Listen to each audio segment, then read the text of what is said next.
our Easter story today is The Biggest Easter Basket Ever by Stephen Kroll and illustrated by Jenny Bassett. And if you remember these two mice from before, we definitely did The Biggest Valentine Ever, where they were fighting about trying to make the biggest Valentine for their teacher, and they ended up making the best one that they did together. So these are the same two mice. And now we're going to see what they do at Easter time. Once there were two mice who fell in love with the same Easter basket, but a lot had to happen before they did.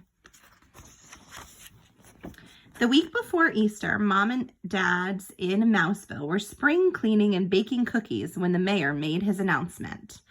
In some big cities, they have a mayor that's in charge of their city. We will have a gala Easter celebration on the village green. We'll have an egg rolling contest and an Easter egg hunt. Everyone cheered, "Yippee!" And whoever brings the biggest Easter basket will win a prize, the mayor added. "Wow," said Penelope. "I'm going to make mine out of bark." "I'm going to make mine out of cattails," said James. "Everyone in Mouseville loves cattails." "I'm going to make the biggest Easter basket ever," said Clayton, the house mouse. "I knew you'd say that," his friend Desmond, the field mouse, said. "But I'm the one who's going to make the biggest Easter basket ever." "Oh, really?" said Clayton. "Yes, really," said Desmond. If you remember the April one, this is sounding familiar. That night, Penelope and James did some serious thinking, and out in the country, Clayton and Desmond did the same. It was Easter vacation, so they had no homework. The next morning, Clayton raced to the basement. Behind the old Christmas wreath and broken skis, he found what he wanted, the big straw Easter basket his parents had made him when he was just a baby mouse. He pulled the basket free, pushed it up the stairs, and placed it right in the middle of the living room. Over at Desmond's, there was no basket, but he and his brother Morris were making one out of twigs. By the end of the day, their big Easter basket sat in the middle of their living room. "This is the biggest Easter basket I ever saw," said Desmond. "Sure looks like it to me," said Morris. That evening, when Clayton's family came in for dinner, Dad said, "Son, what's our old Easter basket doing in the middle of the living room?" "It's going to be the biggest Easter basket ever," said Clayton. "It's going to win the town contest." "But what will it have inside?" Dad asked. "That's important too."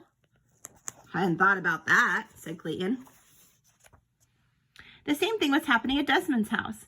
When Uncle Vernon came for dinner, his very first words were, "Desmond, what's the big basket doing in the middle of the living room?"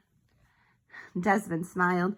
"It's going to be the biggest Easter basket ever. It's going to win the town contest." "But what will it have inside?" asked Vernon. "That's important too." "I hadn't thought about that," said Desmond. Over at Clayton's house, Dad took Clayton aside. "To help you find wonderful things to fill the basket," he whispered, "ask the whole family." And over at Desmond's, Uncle Vernon did the same. "To help you find wonderful things to fill the basket," he whispered, "ask the whole family." So Clayton did, and Desmond did, and this is what happened. At Clayton's house, Mom contributed a fuzzy stuffed Easter bunny. Dad added a big bag of jelly beans and piles of plastic grass.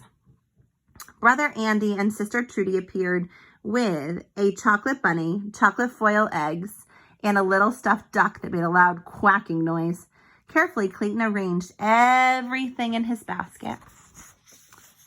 At Desmond's house, Uncle Vernon contributed his own bag of jelly beans and plastic grass. Morris added 2 marshmallow bunnies, a dancing chick with a silly grin, and a big meringue egg with a mouse family inside. Cousins from across the road sent over a dozen candle eggs.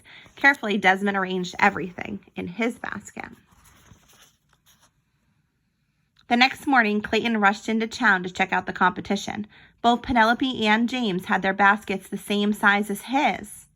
Clayton knew he would have to make something bigger and better. That afternoon, Desmond realized the same thing. Each was certain he had to have something extra special. "Colored Easter eggs," declared Clayton. "Colored Easter eggs," declared Desmond. They both ran off to market to buy the eggs and the food coloring. Clayton bought 5 cartons of large eggs in blue, green, and purple dye. Desmond bought 5 cartons of large eggs in red, orange, and pink dye. Each staggered out the door with a huge pile of boxes. They bumped into each other and fell down. Broken eggs landed everywhere. Clayton wiped one off his head and laughed. Desmond wiped one off his head and laughed. "We should make this Easter basket together," said Clayton. "No one said we couldn't," said Desmond. The next day, they asked their families to be partners. Soon, everyone was gathering more Easter treats. Clayton organized the sorting and the egg coloring. Desmond and Morris made a twig basket twice the size of the original. In no time, they had the biggest Easter basket ever. And on Easter morning, with the egg rolling contest already underway, they carried it to Town Square. Looks like they really had to push it to Town Square.